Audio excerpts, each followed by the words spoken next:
Against my better judgment, I'm showing my face. I never ever thought I would put myself on the internet. Basically, I'm doing this video mostly to respond to some comments and to try to put into words what I'm actually thinking concerning the whole cruise control debacle, which is, I'm sure, getting very boring to a lot of you, but it's just basically just something I've wanted to discuss. I got a comment, and I tried to give an idea of why I'm doing it through video, my response. My last video, which was a Ford Fusion video, but I have a feeling a lot of you guys who are doing, who are watching the Insight videos, well, you're not really all that interested in the Ford Fusion videos. It's a very niche channel. I mean, I'm not going to get famous doing this, and nor was that my intent. But I wanted to read this comment, and I wanted to comment back on it because when you type things, it's easy to be misunderstood. You know, you even with emojis, it's hard to tell if someone's coming off as arrogant or jerky, or you know, or dismissive, which is also shows up in this comment here, where the person's trying to make sure that I don't think they're coming off that way. So I'm going to read the comment, and then I'm going to try to explain to you where I'm coming from on this, and you know, so you know what's going on and why I'm so intent on this cruise control thing. For adaptive cruise control to work, it has to be locked into a vehicle in front of it. If there isn't anyone locked in it, it will not see them till the last second. Our cars don't have the software that Teslas do. When you don't have anyone in front of you and you see traffic in front of you, you need to brake. I'd like to hope so. If you have a car locked in, car display, it will slow down to a stop. There's nothing wrong with your car. It's a limitation. I love my Insight, and I love Honda Sensing. My commute is 50 miles each way, and it's made my commute a lot more tolerable. It's not dismissing your complaints, but this car, I mean about this car, it's still awesome as hell. I don't disagree with these comments at all. Not even a little bit. I think either this person's trying to allay my concerns, or maybe they think I'm just don't get it. I really don't know. It's impossible to tell. I think they're probably just trying to allay the concerns and so forth. I'll tell you where you're absolutely right. I mean, obviously, if it doesn't have something in radar, it's not going to respond. And, you know, no, it's not a Tesla. And Teslas are crashing, too, every now and then. All these softwares are limitations. And personally, I believe this is probably a limitation of this particular car, of this particular software suite and adaptive cruise control. I'm not 100% sure yet, and that's why I'm looking for more people to look into it and get an opinion, because I'm not going to get that answer from Honda. Bosch certainly isn't going to call me. I'm not important enough to be of any concern to anybody. And, you know, he puts out, you know, I love my Insight and I love Honda Sensing. Only reason I started this channel is because I love my Honda Insight. I love the Honda Sensing too. I've never been so enthralled with a car before. I mean, I've always liked cars, but I've never been so enthralled. And to open myself up to being ridiculed or given at, and I'm not saying what this is what it is. This is why it's very important that I do this visually with you so you understand where I'm coming from. Being ridiculed, made fun of, I mean, look at me, come on. I'm a fat white mammal. You know, I make Jabba the Hutt. You know, I look like a runway model. I'm not going to win any beauty contests, and I'm certainly not overly intelligent, and I'm very tired, so I'm going to be stumbling a lot this morning. But I consider this very important. You're right. You obviously have to have a vehicle locked in your radar in order for it to work. My concern is the parameters being used to choose when a vehicle is locked in radar. Now, as I said, these problems happen usually between the 30 to 40 mile per hour range. If we're thinking that it's a limitation, we're thinking more than likely the reason why it's not easily locking on these cars sitting at lights is that it has built-in software to try to avoid locking onto, say, trees or mailboxes on the side of roads, making your car slow down or stop when it shouldn't. Obviously, while it's driving, it's going to be sending either some kind of ping through the radar, maybe the camera. I don't know exactly how the two work together to try to get a connection and, to see ahead. Otherwise, it would never connect to anything. So it's obviously looking and checking things out. My concern, as I said, is that I consider this a serious limitation, possibly to some extent dangerous to people who aren't smart enough to use the cruise control properly. I use the cruise control everywhere, almost all the time. Is that correct? Probably not. But I don't drive it working on the assumption I'm driving an automated car. As this guy here says, he has a 50-mile commute each way. I have a 43-mile commute each way, so I know exactly where you're coming from. I love the auto centering of the steering. I love the adaptive cruise control. It makes my life so much more comfortable and easier. And most of all, it works 95% of the time. But this particular problem is significant, and it's significant for what I put in my last video. There are a lot of roads where you, especially in these states like Maine and so forth, where you're going 50 miles per hour, where people are going to be going on 2-lane highways, 50 miles per hour. They're going to be using their cruise control, they're going to be slowing to 40, then they're going to be slowing to 35, then they're going to be coming up to lights. And they may expect their cruise control to see cars ahead. I always watch to see what's going to happen. The only reason I'm really harping on the Honda in this case is because of the Ford Fusion Energi I have. It doesn't have this problem anywhere close to as bad as the Honda does. It's kind of like having two kids in your house. One kid's getting an A in school, the other one is kid is getting B minuses. And I'm kind of looking at the Honda, and I was saying, hey Honda, look at the Ford. He's getting an A in the adaptive cruise control, noticing cars at stoplights. I know you're just as good. Why aren't you? That's basically where I'm at. And I'm trying to find out whether there's an issue or not, whether it's just mine that's doing this as much, or if it's just a limitation of this particular setup. They both, I know the Ford uses Bosch parts. I don't know if the entire system's a Bosch system. I'm pretty sure that the Honda uses the Bosch system. I doubt they're probably not the exact same systems. Maybe different radars, maybe the same radars. Definitely their software is written a little differently. They do drive a little differently in the way they handle it. So the question is there's actually a software limitation in the Honda specifically? Because as I said, the Ford Fusion very rarely has this problem. It will see cars most of the time in those situations. Sometimes it flicks the radar and it sees the car for a second, doesn't seize it again. I think it's like it's trying to make a determination whether this car is actually a car and not a tree. So I think it can be dangerous in the long run. Do I think it's going to be fixed eventually? In this car, I don't know.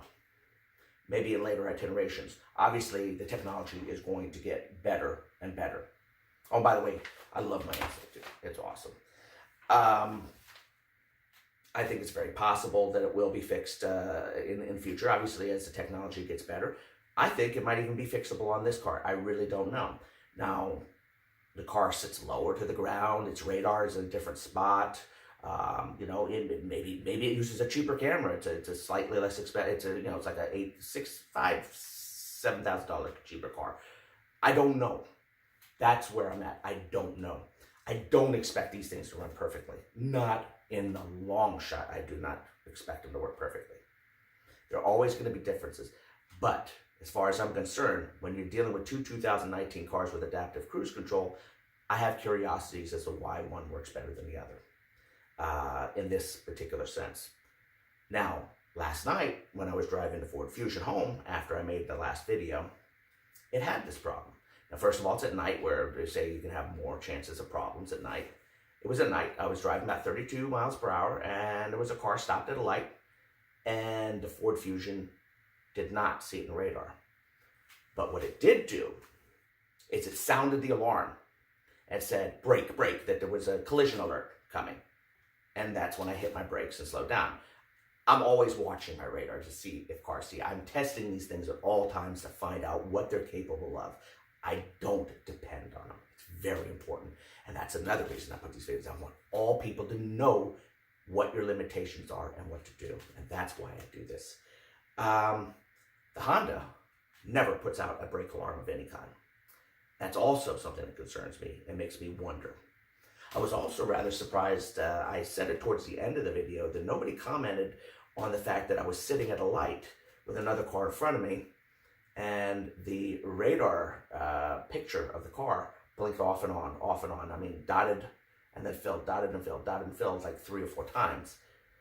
I've never seen that before. I don't know if anyone else has seen it, and that's just sitting still. It's not like someone's going in and out of your radar. And that also leads me to some concern that maybe there might be a slight fault. You never can tell. You never can tell. So, you know, we're not necessarily comparing apples to apples here. You know, the cars aren't exactly the same. There are definitely significant differences. But, you know, and I'm not out to diss the Honda. I love my Honda. And I'm beginning to really like my Ford, too. I mean, the pluses and minuses to each one. I mean, I love the screen in the Honda much more. I love the computer in the Honda. I think it's easier to use and so forth. I think the one in the Ford, it has listless colors. It's not as shiny. Its resolution doesn't look as good. But then again, the Ford's computer doesn't crash all the time. Well, all the time's not fair. It doesn't crash often. In fact, it never crashes. The Honda one crashes quite a bit. So there are plus and minuses to all cars. And I just wanted to make sure that I understand where this person is coming from. And they're absolutely right. And it's very possible it is a limitation. But I'm not 100% sure still at this time. And I wish I could find out why this limitation is in the Honda and not in the Ford Fusion Energi. They're both the same year models. Their systems are probably both very similar. So the question is where is this issue? I think it's a very important issue. I think this particular type of failure, and I am going to call it a failure. Limitation is fair too. I don't think a failure as it is necessarily broken. There could be a problem. I really don't know. Again, like most of you, I'm probably leaning that this is a limitation, not a failure. And I have very few people to talk to about this because on the forums, they talk about many things, most of which I'm not really interested in. Nothing against them. I'm not dissing them. Like I'm important. There are a lot more smarter people on that than I. But I'm not really all that interested in the miles per gallon. They talk a lot about that. And I mean, heck, if I was interested in miles per gallon, I would have gotten the Prius. The Prius gets better gas mileage easily. I found that the Honda takes a little bit more effort. I mean, my little 2004 Prius got 51, 52 miles to the gallon all the time in warm weather. In cold weather, it got 43 to 46. This car has been about 46 to 48 in warm weather. 46, 47. Of course, I have the Touring, so it's got a little bit more weight and stuff, so it's not going to be as good as you EX and LX owners. In the winter, 37 to 43. And of course, I drive on cruise control, and I think the cruise control is just a little bit too aggressive. And that's probably part of my problem. You drive conservatively, I'll get better gas mileage. But I'm not harping on the gas mileage either. I don't care. I love the car. And that's why I made this channel. I'm exposing myself to the internet. I'm exposing my face now. I mean, you guys have seen reflections of me. I mean, come on, look at me. Is this really a face anyone wants to see on the internet? Come on.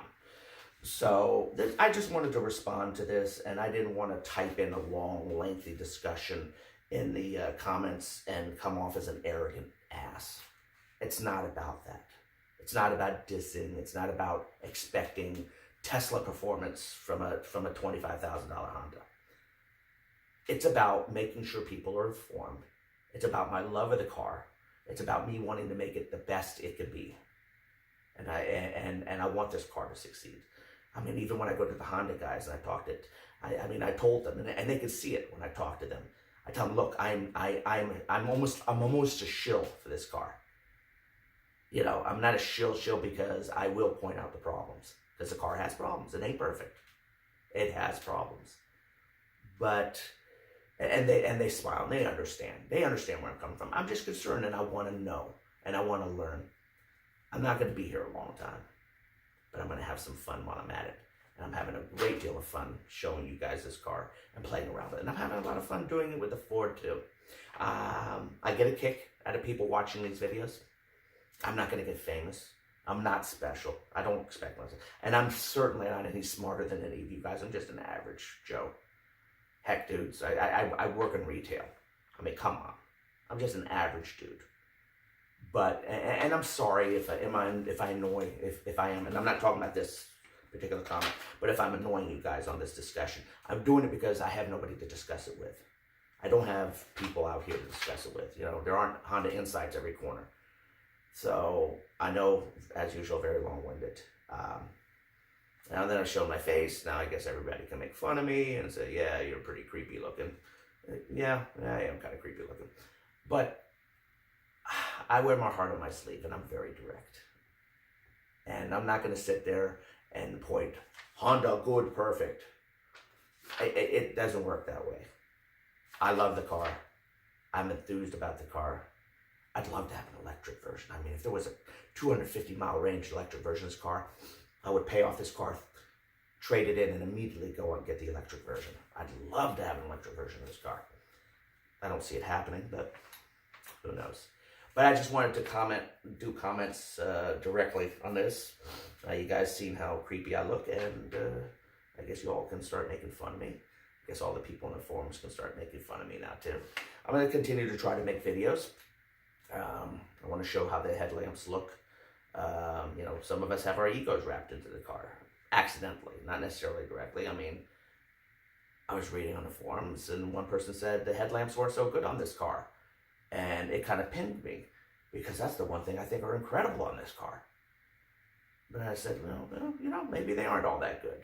Maybe they're not as good as compared to the ones he saw. I just don't try to wrap my ego into it. But, my friend, I think the car is awesome as hell too. I think the Honda Sensing makes my commute, which is 43, yeah, you got me beat by 7 miles. Make me think you're better than me, don't you? You got me beat by 7 miles each way on the drive, unless you're just rounding it up to make yourself look better.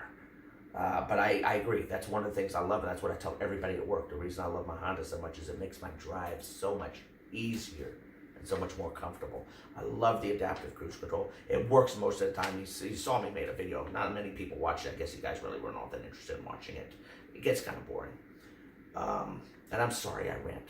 I don't really have anyone to talk to much, except at work. They don't talk to me either. Would you talk to someone who looks like this? No.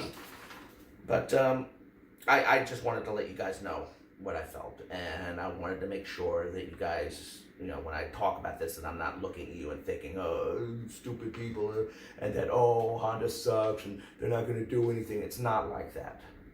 I want this car to be the best that it can be because I like this car. If I didn't like this car, I wouldn't concern myself. Or I put out a video saying, hey, you know what, the Honda sucks. Get rid of this car, it's garbage. Their sensing doesn't work. Go buy a Tesla. Yeah, well, I don't work in a kind of job where I can afford a Tesla. I'm not interested in the Model 3. I don't like the Model 3 all that much. Model S I like, not the Model 3. And, well, that's where I'm at. As I said, now I'm just ranting to increase the length of the video, which probably drives all you people nuts. Well, thank you for hearing me bitch about this, and I hope you guys understand where I'm coming from. I hope we can figure out what's going on. I know the technology is going to get better with age. I'm hoping there is a problem. I really do. I'm hoping that that flickering that I saw on the screen with the radar means that the radar is messed up. I hope it's that. It would be great. Then I would know, hey, it's going to have its failures every now and then. Even in the book it says it can have trouble when there's large differences in speed between objects, especially stopped objects. Again, I think that's to make sure you don't get false positives and brakes hitting when there's when it sees trees or some kind of crap that it shouldn't stop at. All right, well, I've spoken enough. I'm exhausted. I'm gonna go upstairs, chill for a moment, and then take off to work. You guys take care, peace out, and I'll probably put up a couple more videos, including what it looks like behind that license plate that doofus smashed into my car with. All right, take care, guys.